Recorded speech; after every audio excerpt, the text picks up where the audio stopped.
Okay, so our second panel is a more panel dedicated to artistic work. I'm going to ask my panelists to be close to the microphones or you know what? You can take them out of this and just hold them in front of you if you don't want to. You can totally do this. That's fine. I'm just saying that because the Zoom audiences have asked me, they can't hear some of the microphones well. So thank you all for sticking around in this afternoon for the second panel, which I forgot to call, I forgot to say the title of the first panel was Yugofuturisms, but the title of, I was very pragmatic about titling. So the second panel is called Contemporary Art in Yugoslavia, a conversation and a response to Sadko Hadžihasanović's War and Peace. But what you see here, our panelists are members of 3 generations, possibly, of artists. And I think that we're all from Sarajevo, born at different times in different historical eras of Sarajevo. So I think this is going to be a really interesting conversation. And I think that it will be great to speak to both of you about this. So let me introduce our panelists first. Sadko Hadžihasanović was born in Sarajevo, yes, Bihać. I'm sorry, everybody's born in Sarajevo. No, I'm just joking. So I will, the man born, oh, no, he's there, from Tuzla, I'm going to get Bihać. Okay, yeah, sorry, Bihać, apologize. Another republic. Yes, another republic, that's right. A very important Bihać. Republic, yes. Studied at the Academy of Fine Arts in Sarajevo. He earned his MFA at the University of Belgrade before emigrating to Canada in 1993. Since then, he has exhibited in numerous exhibitions in public galleries and artist-run spaces across Canada.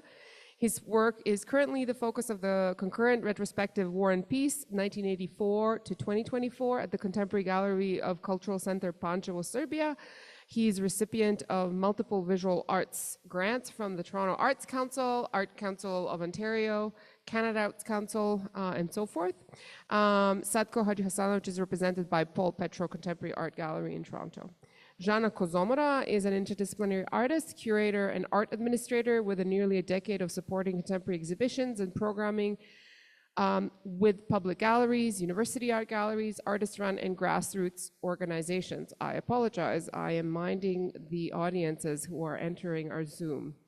Her recent curatorial project include a scaffold with against at the Art Museum, University of Toronto, and at the Far Edge of Worlds, featuring works from the collection of the Kitchener-Wardle Art Gallery. She holds a Master of Visual Studies, Curatorial Studies from the Daniels Faculty of Architecture, Landscape and Design at the University of Toronto, and Bachelor of Arts from the University of Waterloo.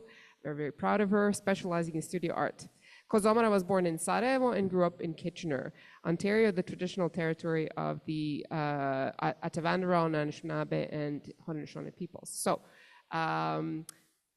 these 2 panelists who I know from different aspects of the art world, who are my fellow Bosnians, I'm very excited to talk about contemporary art with them.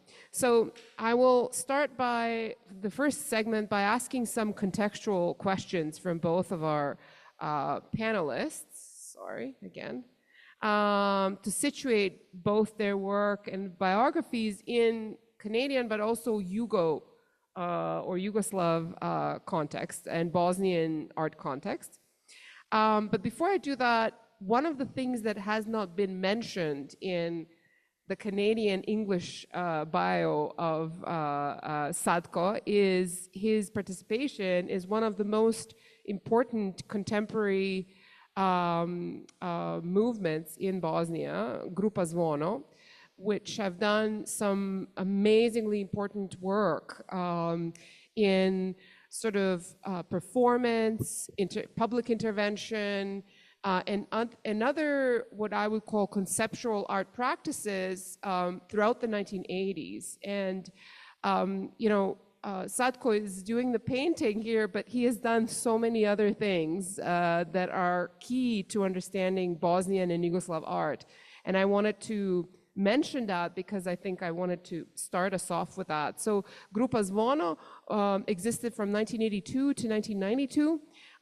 Their members were Sad Čizmić, who was actually my prof in the art high school in Sarajevo, Biljana Gavranović, Kemal Hadžić, Sadko, naravno, Narcis Kantarđić, and Aleksandar Saša Bukvić, who initiated the project as they were exiting their experience at the Art Academy.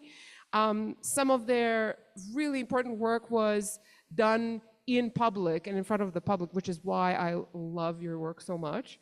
Like showcasing paintings in the middle of a soccer game, or doing performance in shop window in the Sarajevo Center, and doing all of this outside institutions, which at that point was an important way to create a kind of alternative spaces. So I will start then this first segment to ask you, Sadko, to go back in time a little bit and talk about your formative years as an artist living in Yugoslavia and Bosnia in the 1980s. And can you talk a little bit about the ways in which your belonging to Zvono and the conceptual performance and other similar practices shaped your experience of art? How was it related to the Academy of Fine Arts and your formation as an artist? Thank you, Bojana, to making this symposium inside my show. Yes, which is amazing. We have a chance to see exhibition and also the gallery.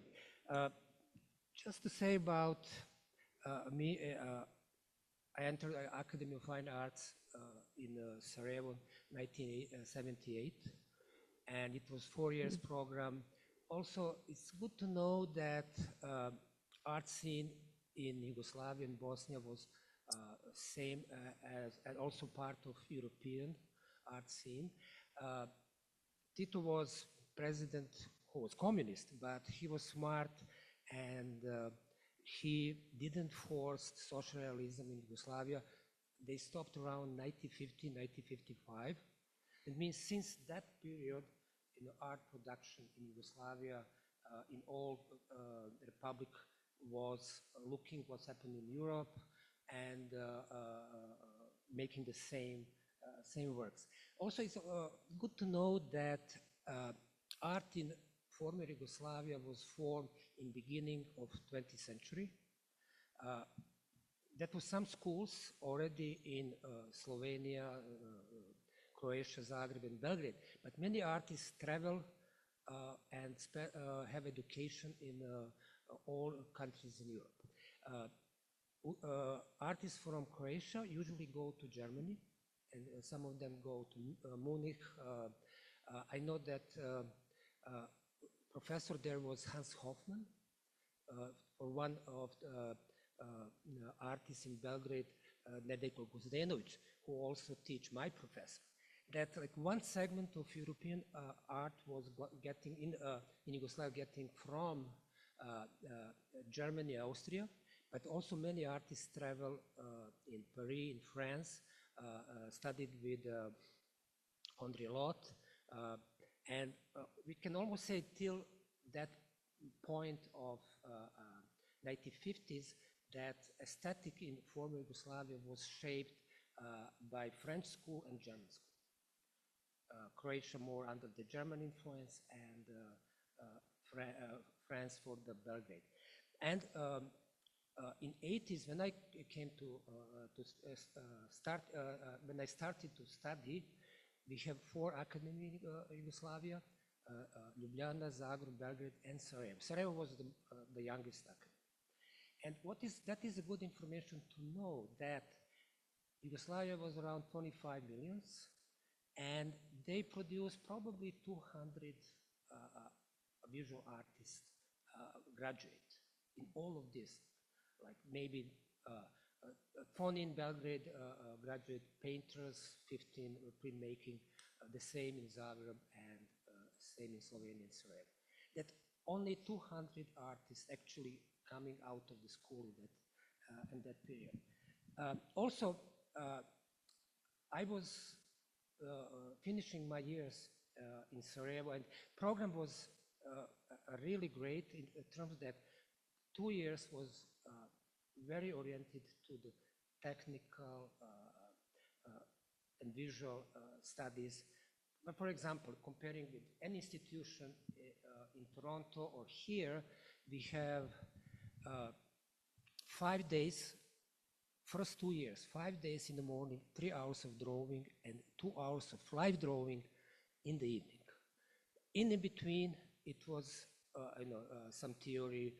We have for 4 years history of fine art, and that continue last 2 years. Comparing with any institution, I was teaching in University of Guelph, they have 6 hours of drawing per week. And also period was very important. Minimal art and processing art was dominant, even in Yugoslavia, but new trend interest for the painting just pop out in Europe. We have trans-avant-garde, new expressionism, and that start to have influence, inspiration for me as student and young generation in Sarajevo and Belgrade. That new movement completely took over that minimal and processing conceptual art, and the 80s become really renaissance in art, not only in Sarajevo, but in all Yugoslavia. What is interesting, in 80s, what we have situation, that politically, it start to go to the right. Nationalism starts in Serbia, in Slobodan, immediately produce the same things in Croatia, and we are going to the right politically. But in art was going actually opposite. 80s was starting with the Olympic Games in Sarajevo, period in former Yugoslavia that all centers like to collaborate, and the most important shows happened in 80s in Sarajevo. Starting with this show, actually I have that catalog. It's called Art in Mid of 80s. And all the most important curators pick up artists from each country, like Lidija Merenić, I just opened her, Nermina Ziljo in Sarajevo, Davor Matičević in Zagreb, and the show was in Collegium Artisticum. It's published very well here. I was just graduate, and I have some shaving paintings. It was amazing event. All artists came, and the exhibition was huge space, and start people to know each other, to exchange ideas. I think it was also at the same time new movement in music in Sarajevo. Next show, or another show was important for Bosnian artists is art in Bosnia and Herzegovina from 1974-1984. And I was still student in Belgrade for a master, and I was part of the show. That all things was so important that push another idea to that Sarajevo is center, cultural center of Yugoslavia. Another very too important show was organized, and Bojana knows, Yusuf Hadžihasanović was here, and Aleksandar Bukvić and Radoslav Tadić, they organized 2 Yugoslav documenta, inspired by German documenta in a castle. And that was even bigger shows. It was happened 1988 and 1998, I think so. In the same time, I was working in group Zvono. It was 5 artists. Look, we just have idea. We are graduating students, and we want to be visible. And we decide to do a guerrilla, approach. One day, we brought our paintings in Vlaseminsk in Sarajevo, center of the town, and maybe 50,000 people saw our works. Next, after 2 months, we were in Zagreb. We sit in a train with the paintings. There is the department that do go to Cvetni Trg in Zagreb, another show. But also that involved the idea that we can maybe start to do some conceptual work. Our friend Narcis Kantarjic called us to go to Derventa. It's the town close to Croatia from Doboj, a beautiful river, and we spent 7 days there and produced works in relation with the environment. And we came to the idea, we can work as individual artists in a group, but try to do art which was not belongs to us, trying to do performance, video works, and that works, conceptual art didn't exist in Bosnia and Herzegovina. We have in Belgrade with 1968 with Rashta Dosijević, Marina Abramović, in Zagreb was Braco Dimitrijević. In Sarajevo we didn't have that tradition. And what we think, we were a little naive. Think, let's try to do that works, like what we know, a little bit of conceptual art, but in our way. And we come with something which was a little, I would say, original. We did one performance was, we paint big painting of Mondrian, and we slowly closed that street, pedestrian street in Sarajevo, and people couldn't walk. And some of us pick up, I was first one, I pick up the razor, open the painting, and all members open make holes in the painting, and people start to walk to the Mondrian painting. You can find all of this, unfortunately, I don't have, I will show you photo and you mean the video of the? Yeah, video and other things you can find. There was on YouTube, one artist. If you go Grupa Zvono, sport and art, and it will be other videos. We can share that on social media and via email. Another performance was on a stadium where we was dressed as soccer players. It was real play, and in between of two parts of the soccer game, we came outside in the middle in Sarajevo, Stadium Koševo, in the middle of the grass.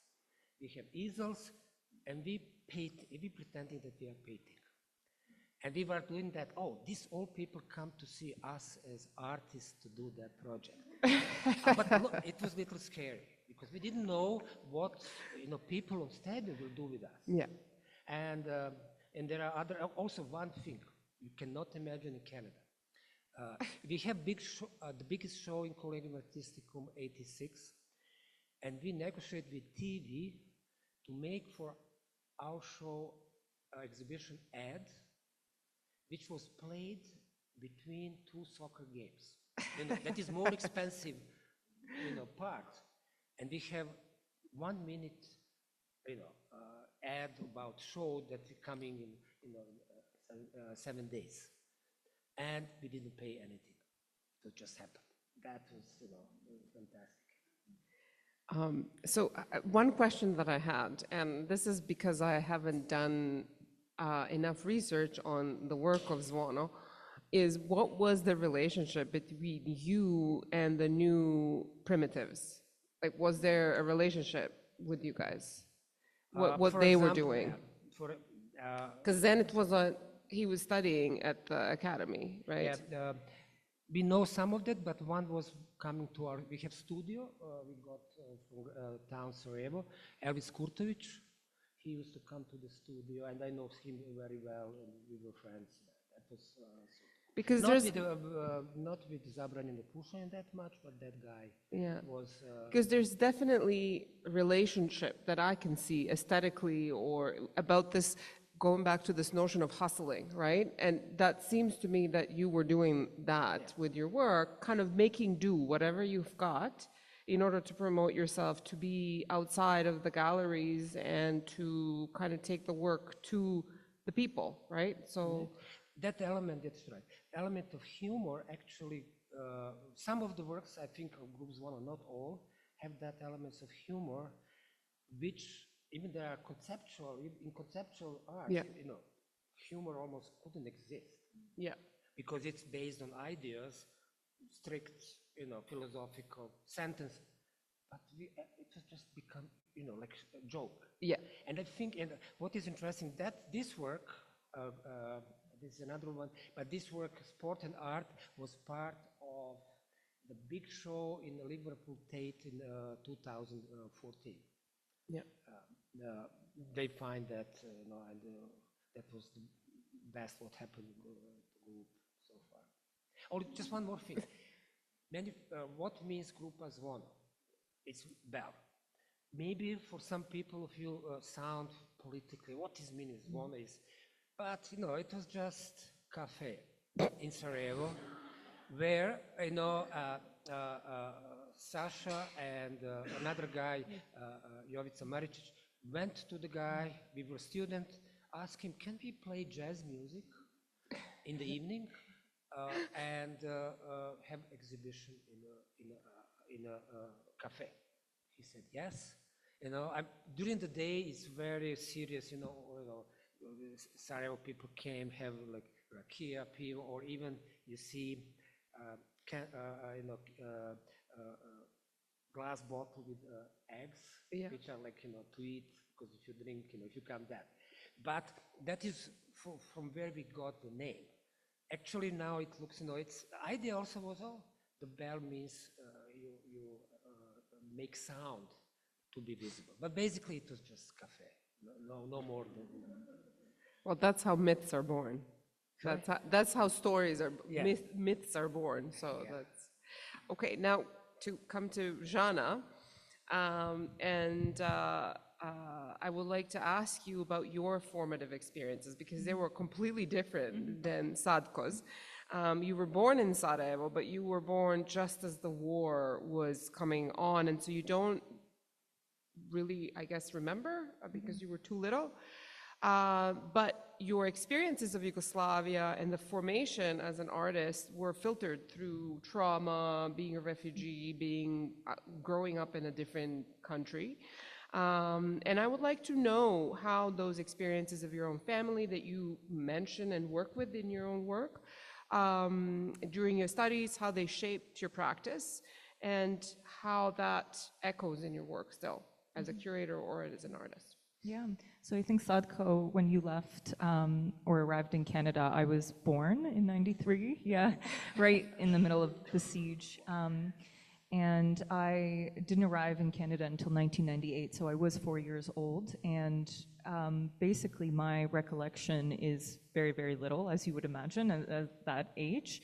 And I had one brother who was actually a year older, and his recollection is completely different. So it's amazing how that 1 year really significantly changes things. So we're kind of like the assimilated generation here in Canada. And my formative years in terms of, you know, being a refugee in Canada, it was also, I always like to preference that it's important that we were also white refugees. So that kind of, you know, the process of assimilation is a very, very different experience in Canada. And echoing kind of all the conversations we've already had about, you know, language and how language is really, or exposure to language learning is really through organizations like churches. And I had a family that was Bosnian Serbs, and, you know, there was a little bit of a presence of that, but it was still a little bit of a secular family. So if you weren't going to church, you weren't really enmeshed in a lot of that cultural experience. So it actually wasn't until I arrived at the University of Waterloo and met Bojana, and it was an incredible experience for the same reasons we've been talking about in terms of representation. I had never known another artist that was from that part of the world, and to see that represented here and encouraged was incredible. So I think it was a couple years in that I began learning about a lot of artists and kind of practicing in different sort of strategies. Christian Boltanski, especially looking at archive memory and trauma, and then the work of Doris Salcido and Mona Hatoum. I never made work at that level, of course, and I was not a sculptor, but their work was really incredible for the kinds of strategies that they were using in terms of taking very traumatic memories and filtering that through very minimalist tendencies of objecthood. And that resonated a lot with me because I was reflecting on those formative years where the work was about what was unsaid, and it was a lot about secrecy. For context, I do have a lot of family in Bosnia still, and there was very, very little that I knew about the war and life before the war. So I was really interested in a kind of emotional landscape and not specifically about telling anyone's story, because for most of my life, I had no particular story to tell. It was sort of something that was drawn out very slowly over a period of many years as I got older, as I got more comfortable to ask certain questions. And then, of course, there's so much that is left unsaid with a generation of children whose parents don't want to talk about conflict or trauma. So that through various little stories, I was able to kind of draw that out. And it was also, I have to say, very important to see Vesna Prunovic's work, who's here, sitting in the front. That was an incredible, I saw her solo exhibition in Guelph more than 10 years ago, and that was really fantastic. And so I put Vesna up there with Doris and Mona.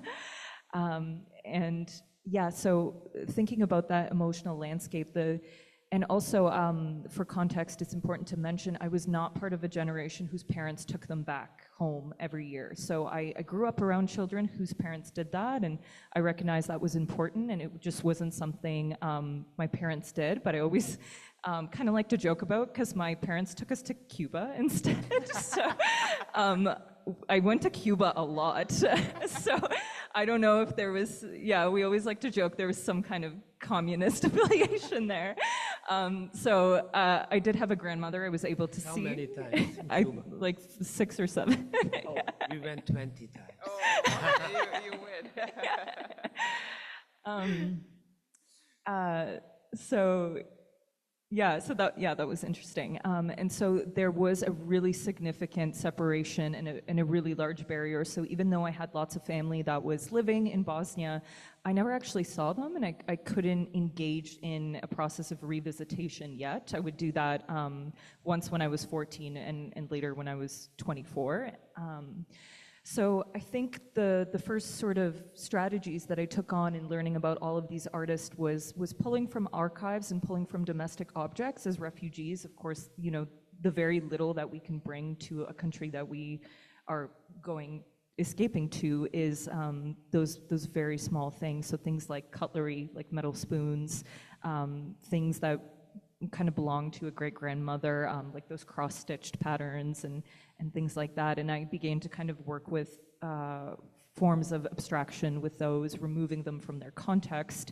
And I was also thinking a lot about audience in a way, because of course my audience was not people who shared that exact experience, but in a broad way they were, because my classmates were also from the diaspora in very, very different contexts. So that was pretty formative in terms of like thinking, I don't have a specific story to tell, and it's not my trauma that I'm trying to kind of retell.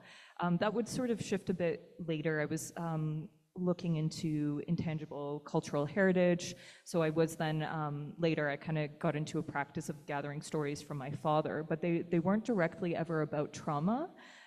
They were more about what it meant to pass on some very intangible aspect of cultural heritage. So one project I did was filming my dad teaching me how to grind coffee beans in the myen, like the old brass. Hand cranked. Hand cranked, yeah. Because that's actually something I grew up with. That was a pretty formative memory. Everything from the smell of the coffee beans to the sound to watching him do that. And as he got older, of course, it turned into the electric grinder. But there were sort of lots of questions about that I was asking. And so I guess yeah, those early years were really about what is felt but not said, and there were no sort of direct approaches to telling a particular story. It was more about, yeah, exploring that kind of landscape of emotions, and a lot of it does sort of incite feelings of the visceral or the uncanny through these sort of domestic objects that are displaced or made uncomfortable in some way. So I was working a lot with printmaking and drawing, and then later I picked up some video. Okay, thank you. Now, the next step I would like to make is to, and I think what you're talking about, Žana, is really great because it takes us to that question of diaspora, because both of you are working in that space, and Vesna too, who's sitting here. So to go back to you, Sadko, as I mentioned, you moved from former Yugoslavia once the war started in the 90s as a refugee, and your life, like for many of us, was uprooted. The two of us had this conversation over email, I think. Let me ask you this in a more public forum. So being a diasporic artist, someone who was formed as an artist in another country, in another language, sociopolitical context, and then moving into a new country, in another, another political system, social system, cultural system, another language, is difficult. I often feel like when I came to Canada at 18, it felt like I was thrown on the surface of Mars. And then when you're trying to get your bearings in this new space with all of this other thing that you left, right? The war and all that, and then to produce work. And not only that, but to also find your way in the Canadian art system that is not friendly. And at least it was in the 90s, this world was not friendly to artists in the same way perhaps that today diasporic artists are. Yeah. So I want to know about that. Yeah. If you came now, yes, it will be a great time for immigrants. Yes, yeah. Yes. Look, Biennial in Venice this year was called Immigrants Everywhere. Yeah. And all shows was devoted for that. And almost everybody. But in 1993, it was not that case. And I'm teaching in university, and I'm explaining about myself. I told my students, don't emigrate if you are not international name as artist. Because maybe like if you are young, I would say, you are 20, you have chance maybe to go to school and continue education. That's the best way to be incorporated as immigrant. But I was 33. Still very young. Yeah, still 10 years or amazing career in Yugoslavia with awards, with exhibitions, and I came to Toronto. What was in Toronto situation? It was time there was AIDS crisis. Galleries are closing. Economically was bad. And I heard, I didn't invent that sentence.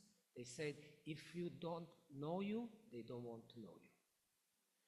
Maybe for immigrants from Bosnia, as artists, Europe was better because they managed somehow, because it was, Europe felt guilty and they tried to help artists who emigrate, but Canada was not interested in that, in Yugoslavia and war, and it was really difficult. And I first had to learn where I live, what.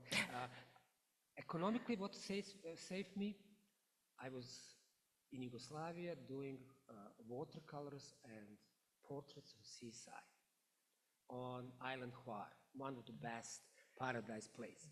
Only 2 months, make enough money for the rest of the year. Rest of the year, I was in Sarajevo, I was working and I'm selling painting, but I didn't need to work anywhere. I work actually only in my life in Yugoslavia, 3 months in National Museum before the war. That was only my working hours somewhere in some place. And here I was figuring out maybe I can do portraits. I saw in front of Eton some artists doing portraits in Toronto. And it was mostly Asian people. I decided, okay, I can go there. I have my colors. You sit there. Some people pass. You convince somebody sits, and you make portraits. I remember first time I was there, and I was doing a little in color. I made $100. Just imagine, $600 was rent for a park. Oh, that was. But what was wrong there in front of Eton? I couldn't charge more. I wanted to charge more. And I found craft shows. I think Bojana gave me a book, the guy over there. And I started to go to craft shows before Christmas. I collect orders, make portraits, did 100 portraits before Christmas. I was dreaming portraits. But in style of high, realism, like sort of European realism, which actually nobody taught me in Yugoslavia. I learned by myself. That helped me that I didn't know to go anywhere to work. And that was start. Another things I noticed, nobody care what I'm doing, because aesthetic which I came to Toronto was belonging to the postmoderna, and Canada was already a new movement which was more political because of AIDS, and there was no interest for that. And actually also I noticed in Canada people, the public didn't understand much looking for what quality of the painting is, just the stories. And my stories, postmodern, like something, quotation from history of art was not working very well. I found, I need to have narrative which can be bait for the people to start to look at my painting. It was just, and I decided, and I look around myself, I start to learn lots about culture, and I noticed pop art, which was also a little part of my work in Yugoslavia, because I did in Sarajevo a painting called What Makes Sarajevo So Beautiful and Appealing, quotation Hamilton painting, and I started to pick up things. And I noticed, some strange things in pop art, in advertise, like they say the best movie, and just is January. Best movie of the year, but it's January. I think something is wrong. And when I start to incorporate pop art with the humor in my work, colleagues, artists, gallery people start to read that. Because, Canada is Anglo-Saxon culture. It's based more on literature than on image.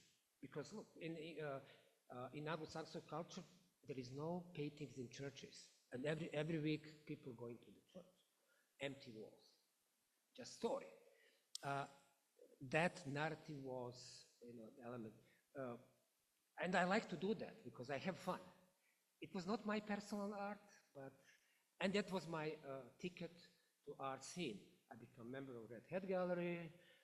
After 2 years, I got dealer. I started to exhibit in public spaces, and I found, and I think it's very difficult.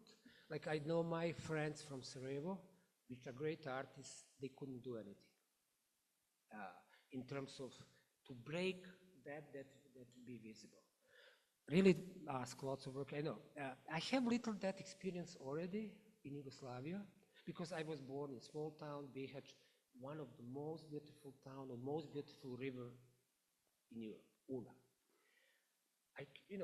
I never seen any exhibition contemporary before 18 years old. Going to Sarajevo, it's like you do immigration. Belgrade was best things what I did because you go to new, in Belgrade some students may be joking. They said, "Oh, where is Bosnia? Who are Muslims? Who are Bosnian?" It's the same. You emigrate because you are not at home. You don't have your mom. I was always hungry of good food, and I didn't have enough money. That feeling of being immigrant, it's just, I have a little bit of that sense. But I will not suggest really. It's good maybe, I think it's great as for creative process. Because you have to find new way, your roots are in old country, and you have to make new roots, and you are always in balance and questioning what you're doing, and but that destiny of today of many artists is everywhere. We have plenty of artists everywhere which are immigrants. Thank you, Sadko. And now to Žana, which again, your experience for the generation that you're from is of being a diasporic artist is different, and how you deal with this question of in-betweenness and diasporic experience, perhaps through second sort of hand, even though you are officially first generation because you were born elsewhere, but because you were so little, you grew up in the culture, in Canadian culture. So I wonder how you're entering this art world, contemporary Canadian art world, and you're also curating. So, now you're the director of Kafka Biennial, so you're working with other artists, and I wonder how that features in your own work. Yeah, something that I probably thought about first when I was in school here is diaspora as polarities, and then slowly discovering over the years that I don't see it like that way at all, of course, because I grew up here.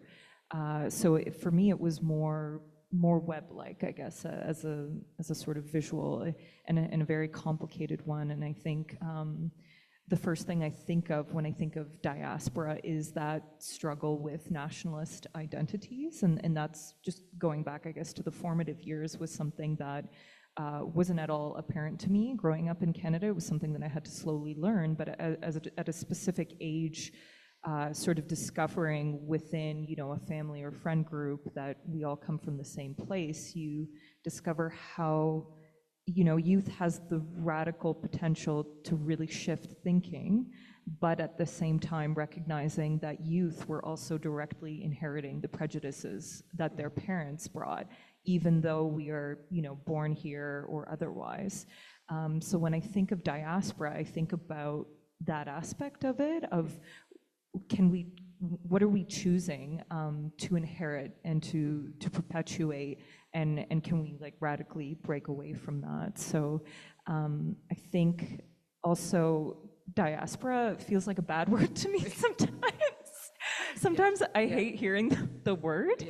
I think just because it is so broad and overly generalized, and we have so many really fascinating and nuanced experience with it, that when I just hear, that an exhibition is about diaspora, I'm kind of like, so what? I almost, so I think when I went back to grad school, and I was, this was also a period where I took a huge break from making my own work, because I kind of wanted to get out of the trauma of my own culture.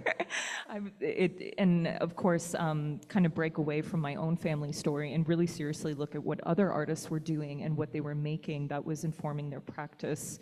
And what I was coming up against, not against, but finding was all of these contemporary artists who were interested in bridging difference and bridging different geopolitical stories of trauma, of conflict, and doing that by sort of curating or looking at artists from different parts of the world and kind of considering what they were doing together. So I think for the last couple of years, I'm still very much inserting myself. So I will probably always find some artists from Yugoslavia to kind of start a story with. But for my graduate exhibition, I started with Jasmina Sivic, who you had done a lecture with here at the University of Waterloo, and her film practice, and a collective called Pezhvak, who was a collective, one from a Jewish person from Russia who came to Canada, and then an Iranian artist who came to Canada. So kind of a quite a web of stories that were being woven. And then I ended the exhibition with the artist Carolyn Monet, who's an Anishinaabe artist from Quebec here in Canada. And then there was an exhibition at the Kitchener-Waterloo Art Gallery while I was working there from their permanent collection. And I started that exhibition by looking at the work of Milutin Gubash, who also came to Canada quite young, I believe. And was also of a different generation, but we were sort of in this similar position of asking questions about what we were inheriting from this very monumental legacy of Yugoslavia. And of course, he experienced a very, very different cultural experience here in Canada. And I hadn't had the same experience, but we definitely had the same questions. So I think I've been kind of finding my way to insert myself into this sort of discussion of diaspora without ever saying the word diaspora, because I feel a bit allergic to it, but... And here I am making you talk about it. But yeah, I mean, it's a whole fascinating field of study that's been able to accelerate so many of these really interesting conversations. But I think my question is always like, what is it in this diasporic experience that we're actually trying to say about what we're going through and the conditions that we've gone through, and especially how we're able to kind of, especially with the graduate show that I did, looking at, I was looking at Canada, I was looking at, artists, of course, Yasmina, looking at conditions in Yugoslavia, but also broadly, very global. And then, of course, the artists, Pajvak, that I was working with, were looking at conflict in Armenia. So it was sort of like, that might seem a little random at first, but there are ways to kind of enter all of those kinds of artworks by thinking of, I kind of use the metaphor of architecture when I was talking about scaffolds and thinking about how these are all different conflicts, these are all different geopolitical conditions, but we actually are sharing sort of the same conditions of neoliberalism, of appropriation of natural resources. So there are stories that can be shared together that are really, really effective, and they don't have to be kind of reduced to one particular story. So I think that's where most of my interest in questions of diaspora has been developing. Thank you. That's a lot there, but it's a really great segue into my next segment that I wanted to ask about the present. So the first one is, Sadko, we're sitting here in your work, basically, in your exhibition, The War and Peace, which is a series that in some ways carries echoes of the wars in Yugoslavia, but I think there's another more important layer, which is about the present, which the wars sort of were the vehicle or the opening for the kind of transformation that led over the last 30 years, that led to the present and to these images that you create. That were shaped by enormous shifts and changes during the so-called transition. And I was wondering if you can talk a little bit about how your work is responding or is thinking about these contemporary regional sort of conditions. How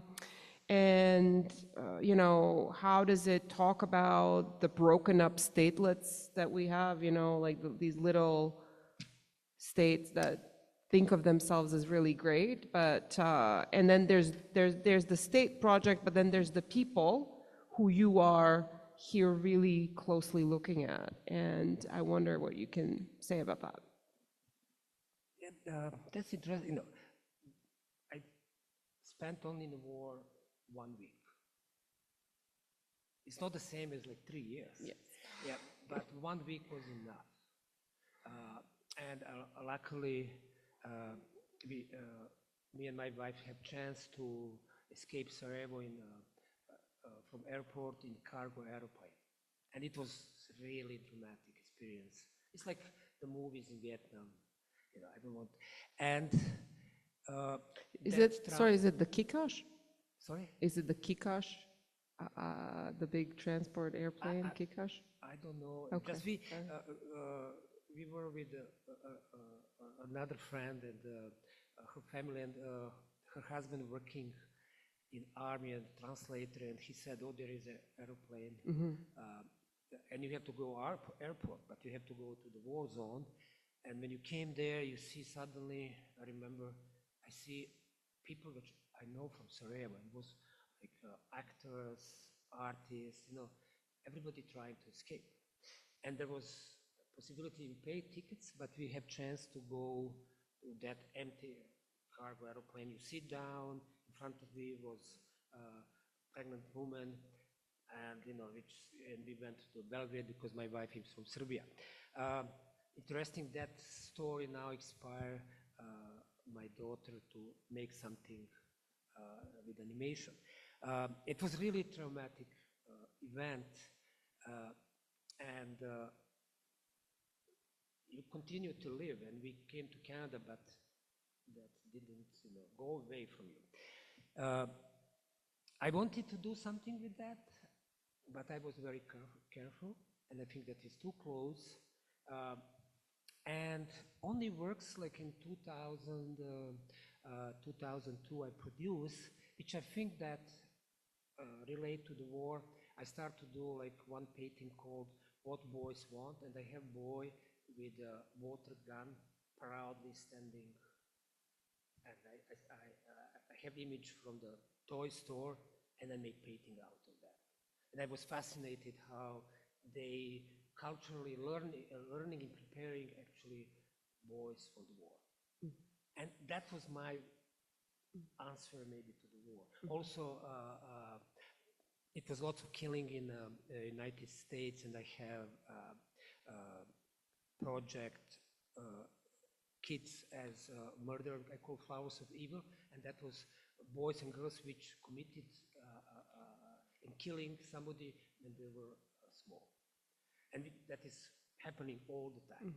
I didn't want to touch any event there because I know that you are immediately in danger to be a tool of propaganda, because they will use you immediately. Even that. And I think that any artist has to be very careful about that, because you don't want to, you're telling personal story about, if you talking about war, but you don't want to be used to any party, any government to convince people. Today I heard that definition of the war is actually on the people who start the war because that is the way how to control their own people in order to stay in power. I know, but also there is another definition. Mirko Kovac said the war is another name of stealing, and we know in Bosnia during the war you have the gangs which specifically stealing certain things. There was gang for the art, for the refrigerator, for TVs. I know one curator and who works in National Gallery of Bosnia and Herzegovina. She was on Serbian side in Sarajevo, Grbavica, and people came looking for the paintings. They come to Sarajevo to steal paintings and to sell in Belgrade. And Meliha Husseđinović said, "Oh, that nobody will buy that painting in Belgrade because it's maybe Croatian artist or Bosnian artist." That, war is a way of stealing. And I occasionally touch that.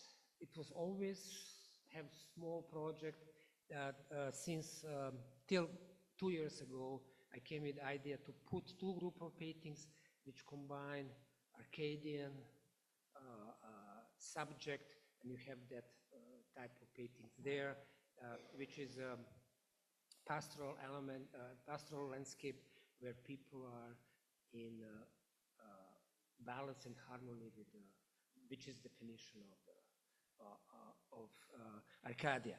Especially, it's important for me because I am from the town which I call that is a paradise. If you've never been in Bihać, you have to understand, you are in central town, 2 minutes walk to the river, which is a clean, with cascades. It's just like paradise. They don't know that. Sometimes when you're there, and maybe that's what Ivan Jurakic said, that That painting is like a love letter to my country. And another group of painting was the paintings on the back, which are soldiers, just as the ordinary people gathering and eating. And I wanted to see, oh, can that group of work together? It was a small show in Guelph, after that Redeemer Museum in here, and I found, oh, it works very well. I was looking for title. Tolstoy came immediately to me, Ratimir, War and Peace, and I realized, oh, I can have that because the War and Peace is always present. You know, somebody mentioned, you maybe today, you have two main wars now, but there are wars in Africa, nobody cares. Nobody sent weapon, to stop and make democracy in Africa. No, just it's continuing. The war is on. That we live all the time in that situation. Just all my, production career come under that umbrella, which I'm actually lucky with the title. Just came as very good concept what I'm doing. And here there are also a combination of paintings with hunters. They are just posing for me like as Greek sculptures, and just a pose with motif of toile. What you see in background are pick up from the now it's wallpaper, but its French origin is toile, where they pastoral narrative scene in which they decorate the walls. And I like that juxtaposition where toile become now landscape, backstage or theater. And there are some things which I'm doing for, Bojana mentioned, that I'm painter, and I really like that I'm painter because I believe still the painting as practice can say things which other medium cannot. No installation, no video. They can say, but in different way. But painting has personal, intimate connection with the people, and that I like painting. But I like to go what I did in 80s in Yugoslavia. I did few animated movies since 2016, and you can see them there, which deal also with elements of and the story of the guns, children playing with the guns. They are short, you can watch them, they're like a minute and two, easy to check them. Thank you, Sadko. Like, what really struck me when I first saw this exhibition is the juxtaposition between these multiple images, because you pick up on different aspects of, say, this last 50, 60 years, if not more. From the pioneers celebrating Tito's Stafeta, yes, Tito's birthday, to these kind of Arcadian scenes that are kind of peaceful, to this sort of very recognizable to us from the Balkans, right? This uniformed Western American soldier, right? That's how I read them. To these contemporary, large-scale, life-size portraits of ordinary people who are often not represented. Yeah, that's here there are Roma people. Yes. From north part of Serbia. Who are not ever represented in these sort of large-scale, portraits or in the public. So there's all of these different aspects of the ways in which culture in Yugoslavia has been transformed, has sort of shifted or been, and the everyday as well, both through violence, economic violence that is not visible, but it's undercurrent, right? There's and actual violence through the guns and all that you talk about. So I think that there's all of these references, signs, signposts that you put, and I think that's why I love the work, because it's not overtly about war. Yes, it's called War and Peace, and we can read some of that, but it's really about what violence does. Like, how does violence transform society, which is really, I think, important. So now I want to come to you, Žana, and I don't want to press into the diaspora, but I do want to talk about Yugoslavia and how do you see this legacy? Because again, this morning we were talking about, not this morning, this early afternoon, sorry, we were talking about the resurgence of interest in Yugoslavia, right? So how, do you have anything in relationship to that? Does it feature anyhow in your interests currently? Not as a diasporic person, but as someone from there. Yeah, I've been thinking a lot about how my experience is kind of like a construction of a construction of a construction, because I'm from a generation that had no firsthand experience of it. So it kind of lives on through these recollections. But I imagine that when you were kind of speaking about the sort of danger of nostalgia that older generations older than me hold, that's not something that I even possess. So it's all sort of, in a certain way, yeah, through certain recollections of my parents and their families, I get this imagination of what a life back then might have been.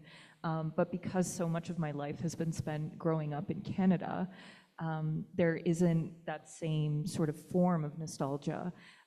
But through the work that you've exposed me to, Bojana, and through, I have to say, the Yugosplaining series in the middle of the pandemic, that was a really, it's on a blog called The Disorder of Things, and the sort of amazing work that came out of, I don't know, it was a lot of sort of artists, academics, writers, that actually was what stirred me to really, really think hard about, you know, that process of inheritance. What are we collectively speaking to when we think of Yugoslavia? Because it's not just reminiscing about some time, but exactly what everyone was speaking to today. Like, what do we take into the future? What is that radical possibility of something that failed in one way, but actually could be part of something really, really great going forward? And I was actually thinking of, I think, Sadko, we were talking about the artist Maya Ruznic, who's in, she lives and works in Santa Fe, New Mexico, and she also came to the States as a refugee, as a young child from Bosnia. And she was recollecting just something that a professor had told her when she was in grad school in her MFA. And I think this must have been a long time ago, but they said your trauma is not interesting in the contemporary art world. And that was fascinating, but it is kind of interesting how, you know, within the world of contemporary art that we work and live in, that all of that is kind of reduced to capitalist trends that just function to like further divide us. So that is, I don't know, I kind of laugh about it, but I'm sure that was incredibly traumatic for her to hear, and I'm sure it really sort of encouraged her to change the course of her practice, and she's doing it amazing now. But it's sort of going back to, of course, Yugosplaining and then now Yugofuturisms and thinking about Yugoslavia. It really kind of reaffirms that there actually is a really radical potential here, and that, yeah, that can only further work to form new solidarities.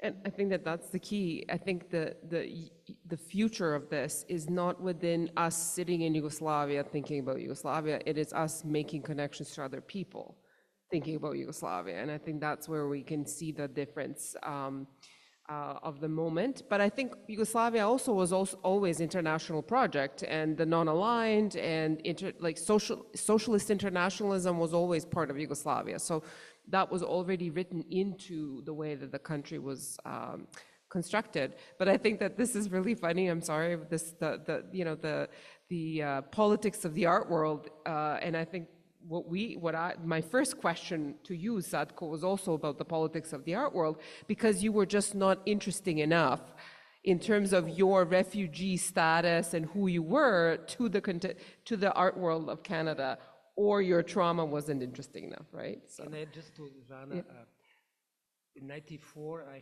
have one professor from York coming to my studio. They look at my work, and I have some also paintings on terracotta, which was very successful in Yugoslavia. Even National Museum in Serbia have a collection. and he mentioned, "Oh, this looks like folk art," because and now if you you know, you have production of artists doing that folk, you know, like just you know, but that is maybe normal, that things always interest, you know, you know, and try and dictate some things. You know, you have to do what you have to do. Yeah. But in terms, like, you know, what with this idea of Yugofuturism can be. Look, I just found myself that I said in biography, I now say that I'm more Canadian than Bosnian artist, because I'm working here more than, you know, I'm working now, how many years? Like 30 years, 30 years comparing 10 years, 12 years in the former Yugoslavia. And that they said Canadian Bosnian artist. But they said I was born, and I'm insisting on that, ex-Yugoslavia. Because look, I also find Oskar Kokoška, he was born not in Austria, he was born in Austro-Hungary. It means I was born in a place and grow which was not Bosnia. It was all that geographical cultural place which we melt and interact. And as person, I'm a result of that. No, of course, I'm changed now, but that was, and I think that's important to maybe continue in terms of Yugoslavia to learn about that period, because any art doesn't exist in the past. We are always continuation what was done before, in painting, in modern art. There is no new things. And what happened there, like I would call almost renaissance of that period, was better than whatever individual now countries can do. Whatever scene in Serbia good now, or Bosnia, they are not good as all that scene, art scene in that former Yugoslavia. If we learn about that and see and get known about what was the result of that interaction, because Slovenian artist was always differently to Belgrade. Belgrade was more open, more emotional. Zagreb and maybe Slovenia more conceptual. Bosnian, not much conceptual. It's not part of our brain in Bosnia, concept, no. It's expression. It's expression. It's, you know, of course, you know, any painting has concept, but not, I think, you can see in music. There is no, in Sarajevo music scene, Ekaterina Velika. No. We have more groups which are entertaining. Belo Dugme, Zagreb. You know, there is no that type of music because it's not part of the people. That will be maybe future thinking about the Yugoslavian space. Also, I was in some way lucky that people start to call me back when war was over. And I was visiting lots of Bosnia, also Serbia, because my wife is there. And I was lucky that they want me exhibit. And it was just reconnecting. I didn't need to build any career there. Because in Bosnia, I have my career. In Serbia, they probably, you know, think me as there, because I was student there, I was part of scene, that I'm part of that scene. That suddenly, like in last 20 years, especially last 5 years, suddenly everybody liked to have show. Even financially, they are not that, you know, great to do. But I believe that art had to communicate, to share ideas, and you have maybe chance. I found myself, oh, I'm connecting these things because I exhibit now Bosnia, Serbia, Macedonia, Montenegro. That you are like, you know, like ambassador of, you know, of maybe sharing that ideas that we can maybe back at least that culture. I dream maybe that maybe in Sarajevo will be not soon because there is no money. Another Documenta Yugoslav, which again call, and I believe that all will be happy to to participate in that. Thank you, Sadko. I think we're getting close to the end, but I wanted to see if there's any questions from our Zoom audience or from the floor. If there's anyone who's interested to comment or question. And this is a call to the Zoom. There's a few people on Zoom as well.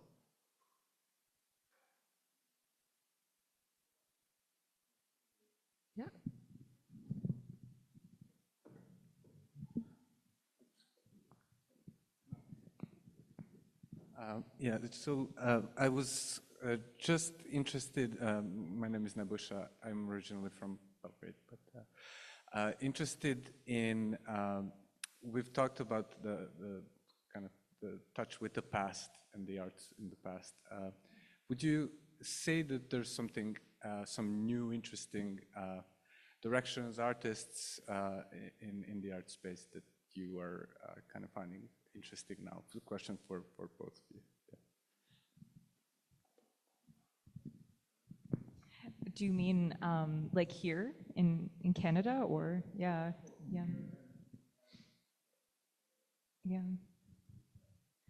I think because I'm based here, I primarily work here and in I guess this environment. There's certainly a resurgence of identity politics that's been really, really interesting. So what I mentioned before, that anecdote from Maya in the US, it's really, really fascinating to kind of hear an artist, maybe that was 10 years ago, say, someone had said to that artist that their trauma was not of interest to like this contemporary art world. It's, yeah. There is certainly a really interesting resurgence, and I have a lot of questions about I think how we navigate that. Of course, there's so many conflicts happening in the world, and there are really important questions about like whose stories are represented, and then even deeper questions about like the economy of contemporary art, like who's funding, you know, the institutions that are presenting these artists. So I think artists themselves are taking up those questions really directly, and so it feels like there's a resurgence of a kind of institutional critique of artists revisiting activism in a completely different way. And I think that's really fascinating. And I myself, when I was doing more of my own artistic practice, had a lot of questions about the ethics of storytelling. And because I think being from the Balkans, we're kind of used to entertainment media, you know, it was a massively televised conflict. And there's a huge question of like, well, who is coming into these countries, these after the war, and who is creating these narratives about us just widely, and what agendas do they have? So I think taking that and looking at you know, smaller, you know, these aren't media giants, these are small, you know, independent artists. I kind of have similar questions for some of the artists that I work with in terms of just the way the art economy works. You know, we're commissioned to make works. We're sponsored by larger corporations, whether they're like state or private.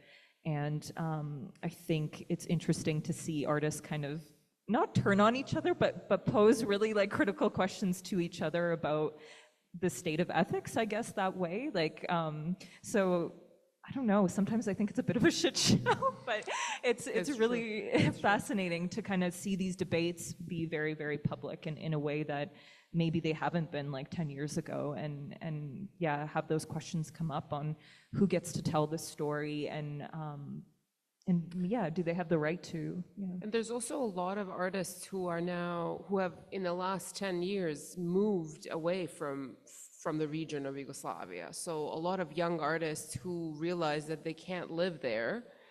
So this is like a third or fourth wave of immigrants who are now living in North America, they're living in Western Europe because they can make a living in Yugoslavia. So what it's really interesting to me as a curator and an artist is to see the difference, say, in these waves of artists and how they relate back to the legacy of Yugoslavia, how they survive and live in these other spaces. So there's a lot of people, let's say, who live in Berlin, who live in London, UK, and their work is sort of picking up on some of these ideas about diaspora, you know, like about living in two spaces, but also about political economy, both of art, but also of now all of a sudden you're finding yourself as an immigrant in this very particular political economy in the West, right? So how do you find work? What does that mean? And all of a sudden, this is a different kind of world reality. And I find that a lot of younger artists from the region of Yugoslavia are talking about this, right? And I see a lot of interventions and a lot of collaboration with artists from all over the world. So there's a lot of work that deals with non-aligned. This is like the hot topic right now. Everyone from former Yugoslavia is dealing in some way with it. There's films, there's performances, there was a really interesting work that was at representing Croatia at the Venice Biennale, where the artist was collaborating with I think 300 other artists all over the world. They were sending each other works. So there's lots of very interesting things, but I think that political economy is turning to be one of the major issues that artists are sort of grabbing onto, because they're realizing the importance of, capitalist economy, both in art and in their own personal lives. Can I just add something? Yeah. Maybe it's not in former Yugoslavia, before the break, as artists and other artists, we didn't have that much desire to be international artists.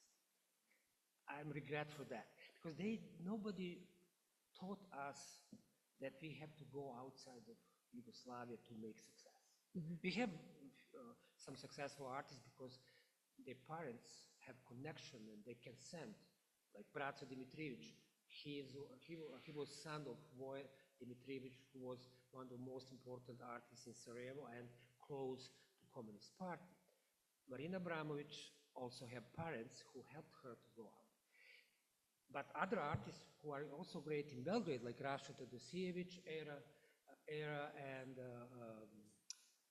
few other, they stayed because they didn't have money and they didn't have wish, because the space of Yugoslavia was so dynamic that people didn't want to go out. I wanted to go. I went with my friends to Hamburg, but I couldn't stay there, to Germany, and that is my regret, that nobody give us idea that we can be bigger than Yugoslavia. What I see now with artists, they are not connected that as in former Yugoslavia between centers, but they are much better in promoting themselves to be international artists. Mm-hmm. Like in Sarajevo, Maja Bajević, also lots of Belgrade artists have, maybe the world scene changed with Instagram, but they have idea. I don't know, it was a little different. And what I notice now, because I'm working now on research, and I got Chalmers grant to do research on war child, of the kids who were in Sarajevo in Bosnia and Herzegovina when they were from 5 to 15. And that's a very interesting project. You don't fall in that category. You were too small. But the story, and to that project, it was very difficult to hear the story because nobody cared about kids during the war. They were just on the street. And to that project, why I'm mentioning that project is that I met some very good new artists. That is something new in Bosnia, which I like very much, female artists. Mm-hmm. They were more dominated by men. We have only one woman, and she was part of the group Zona as a woman artist, but there was no many women artists in Sarajevo. Now there are new group like Adela Jusic, Alma Gačanin, Adela Selim Bašić. There are Selman from Bihać even, that from my town, and she got award Zvono. That was nice to see how a big change, because they dealing with the issue from women's side, and they are very active. Some they are very politically, like Adela Jusic, her father was killed because he was sniper, another sniper guy killed him. And she's dealing with war. And that is what Belgrade is a little more, in my opinion, I'm there, not that, I'm there lots of, but I'm not with new artists because we stay in small village on the north, but the scene is better than in Sarajevo because probably it's more money. Yeah. But, Yes. no, but Serbia is bigger, it's 9 million, that's huge difference. You know, even that artists complain they didn't get money for the galleries. Bosnia situation is terrible because no money at all, you know, for the National Gallery. But artists continue. That is the reason, and just they're trying to go out. Yeah. And, that is the war unfortunately also opened up international world to the artists because they were also forced to leave. I think we're going to be wrapping up because it's almost 4. The food is on there on the side. I would like to thank my wonderful panelists who have contributed to our conversation. Also, thank you, Sadko, for wonderful work that you've shared with us in your exhibition. And thank you, Ivan and Myrna, who has been mending the gallery and helping out this whole day. Sarah Kernahan left, but I would like to thank you for making this possible. So thank you for our Zoom audiences. And please keep your eyes and ears open because in April 25, I'm post-COVID, loss of time.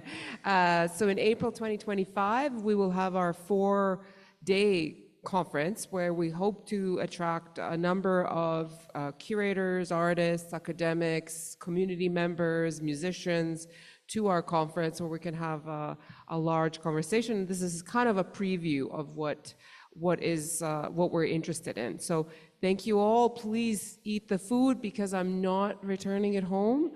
And thank you for being here for this afternoon.